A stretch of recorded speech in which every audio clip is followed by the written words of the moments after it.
Gerfalcon. Gerfalcon. I say it wrong in the video. I know. So this Heartshadow sword came out with the Duality dungeon, and I'm pretty sure like 4 people used it. For my own curiosity, I want to see what this thing is capable of, as it is one of few things in the game that can apply weakness repeatedly.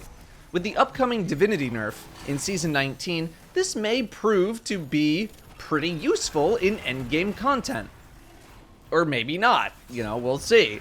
I'll also show you how to get the catalyst in case you haven't bothered to go do that, and we'll talk very briefly about builds. So, what does this thing actually do? Well, it's a sword, so light attack, heavy attack. Its heavy attack launches 4 projectiles in a cone in front of you, pretty short distance, and turns you invisible for 7 seconds. While you're invisible, you will gain a 25% damage buff called Shot in the Dark that boosts Heartshadow's damage. Shot in the Dark becomes active on you when you are invisible by any method, not just Heartshadow, after about a second, and stays while you are invisible. When you become visible, it'll last a couple of seconds and then fall off. The final part is the weakness effect. When you use the heavy attack while Shot in the Dark is active on you, the projectiles will weaken any targets that are hit. So, 25% damage boost for a pretty short time for yourself, 15% debuff on the enemy, and you can keep this up as long as you have ammo. The heavy attack will regenerate its energy in about 4 seconds after a heavy attack, so you'll always have the opportunity to use a heavy attack while invisible. Max ammo reserves with no reserve mods is 50, it's a bit on the light side. A heavy attack uses 4 ammo. So, why has no one touched this thing? Why has there been no hype? Because on paper, it seems like it could be pretty good. Well, for starters, it's a sword. Swords are not exactly a significant part of the meta right now in almost any capacity. Are they usable in who cares style content, seasonal activity, strikes, low tier stuff, blah de blah? Absolutely. But so is literally everything else.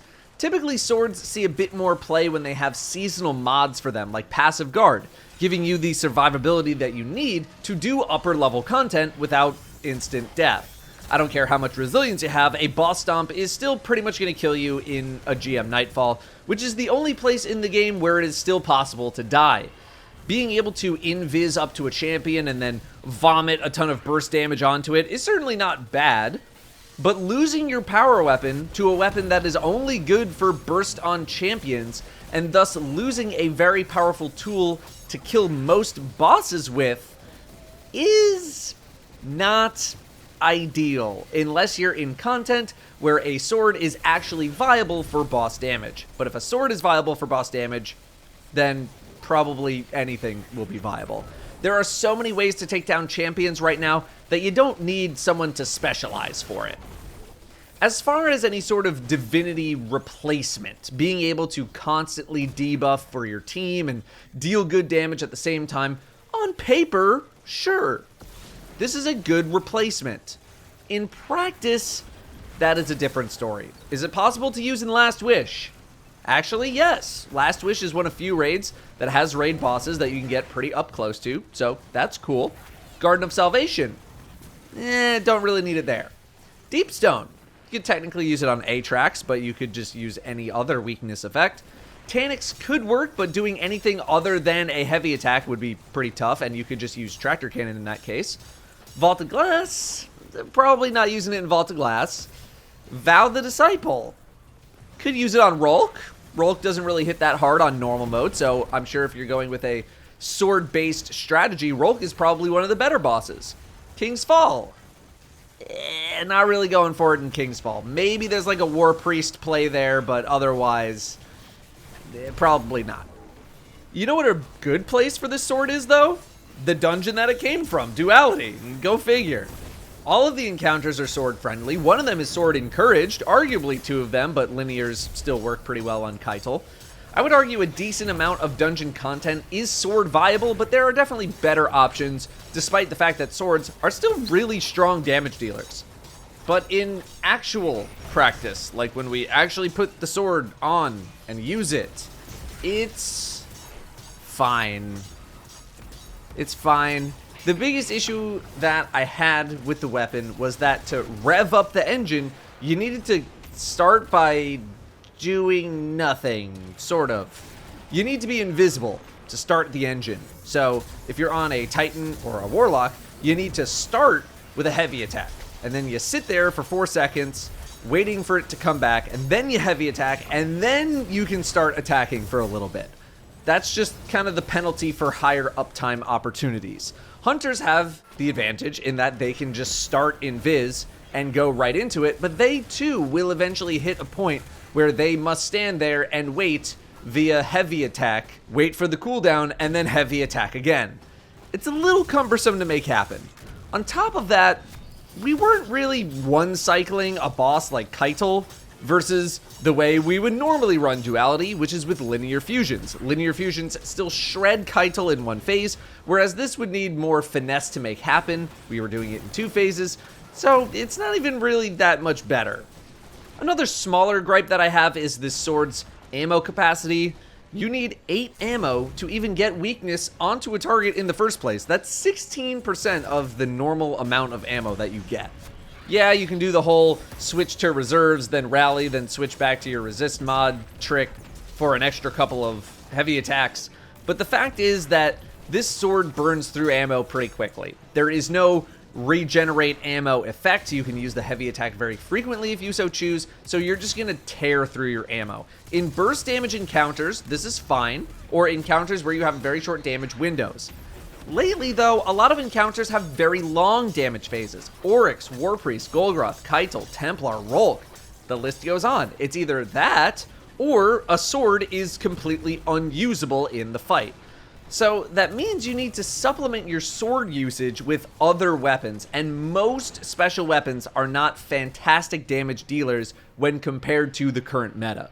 Things are more about total damage nowadays versus DPS, although high values in both are certainly not a bad idea. And again, in 3-player content, GMs, masters, we have enough tools now that we don't need a person dedicated to champion killing. I'm sure there's some fun in a 3-person hunter insta-gib champion team or something like that, but it might be tough for the average group to really utilize this in a very, very consistent way. So, all in all, Heartshadow is neat, but it needs a sword-friendly meta for it to be anything more than something that is just neat. Linear fusions still dominate the meta. Heartshadow is not a linear fusion, so it's going to be niche until a situation comes up where it is good. How about getting the catalyst? What does the catalyst do again? More movement speed when invisible. Alright. The first step is you need to have Heartshadow. I know that seems obvious, but yeah, you need the sword in order to get the catalyst. Now, if you own the sword, you might be seeing some extra boss targets in Duality. They are linked to the catalyst. The first target is at the very beginning, where one of the collectibles is in the Nightmare Realm. Climb all the way to the top in the first room, go off to the right, and then drop down 1 level into one of those side doorways, and you're going to kill this first boss target. What happens next is that the Nightmare Collapsing debuff will pop up once the target dies, giving you 30 seconds before you die. A standard, like in the encounters, will spawn by the entrance of the hallway where the enemy was. You need to run this standard to the dunk location, which is located by the next bell. It's like right behind it. Titans use high lift to make this jump back up easier. Hunters throw on stompies, I guess, and warlocks, you can probably float your way back up with heat rises. The next target is after the first encounter in the big room with the multiple jumps to make. It's very hard to miss this target because it'll be shooting you nonstop. Kill the target, get the standard, which spawns on one of the lower platforms near the target. There is no time limit for this standard, but you need to make it all the way to the statue rotation room right before the second encounter without dying. You're going to dunk this while in the Nightmare Realm, in the statue rotation area up on one of the pillars. Face the doorway with the secret chest when you get to the section, then ring the bell. The place to dunk the standard should be right in front of you. If it's not, I don't know, just, run around. You'll find it on one of the platforms. Again, no time limit. Progress towards the final boss until you get to another Nightmare Realm where you're in the rafters in the ceiling, but before the part where you fight some Cabal. This final target is next to another one of the collectibles off towards the right. Kill the target and grab the standard. You have 30 seconds to escape the Nightmare Realm, but once you're out, there is no time limit. Progress as you normally would. The dunk location is in the middle of where you fight all of those Cabal before the second to last big drop that you make to the final boss. The catalyst will pop out of the chest, so you don't actually need to kill the final boss if you don't want to.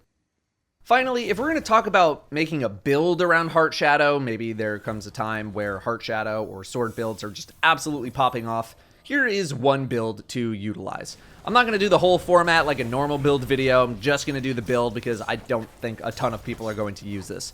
This build's for you, hunters. Exotics, we're using Gear Falcons and Heartshadow, obviously. Gear Falcons is getting re-enabled pretty soon, if not already by the time this comes out, and considering its main perk is you gain bonus damage after coming out of invisibility, well, it makes it a pretty easy choice. Aspect-wise, I think Stylish Executioner and your choice of going self-invis is the play. Stylish can synergize with the times where you're not going to be using the sword, which, is some of the time. Fragment-wise, I want Echo of Starvation for Devour. Making Orbs of Power is pretty easy with a couple of Helm Siphon mods, and then maybe longer duration on Devour and Invis with Echo of Persistence. Outside of those two, I'm not drawn to much, since a lot of these are more ability-focused, and this is more of a weapon build. Mod-wise, look, Hauberk and Lucent Blade don't stack, because they provide the same benefit, and one charge of each lasts 5 seconds. If you really want to go Lucent Blade with a lot of charge with light, it was supercharged, charged up, etc., to have a super long sword damage buff, I'm not going to stop you. But Hauberk is supposed to be playing the role of the damage buff here, as I believe you'll be weaving in and out of Invis pretty often. If for whatever reason they are stacking because something broke, then yeah, go nuts. But if you want to go for Lucent Blade's secondary effect, I wouldn't hold it against you. It takes the cooldown from about 4.5 to 3.5 seconds on the heavy attack. Otherwise, Font of Might and Font of Wisdom are pretty easy passive plays combined with Reaping Wellmaker for well generation, followed up with Elemental Time Dilation to keep things really basic, and then just add on extra Font of Might mods. If you want to try for some Striking Light, Charged with Light stuff, that's totally fine as well. Make sure you have a Void primary weapon to take advantage of Font of Might even more. I do want to set expectations, though, in that getting something like Gerfalcon and Font to line up nicely is going to take some extra effort, and that you will rarely have them together unless there are a lot of enemies to kill, or you're very, very good at picking up your wells at very specific times. I think that's all I have to say about Heartshadow for the average player. If you're popping off with Heartshadow and you really want to talk about it, feel free to just let loose in the comments. Let me know how you're feeling about Heartshadow. Thank you very much for watching. I'll see you next time.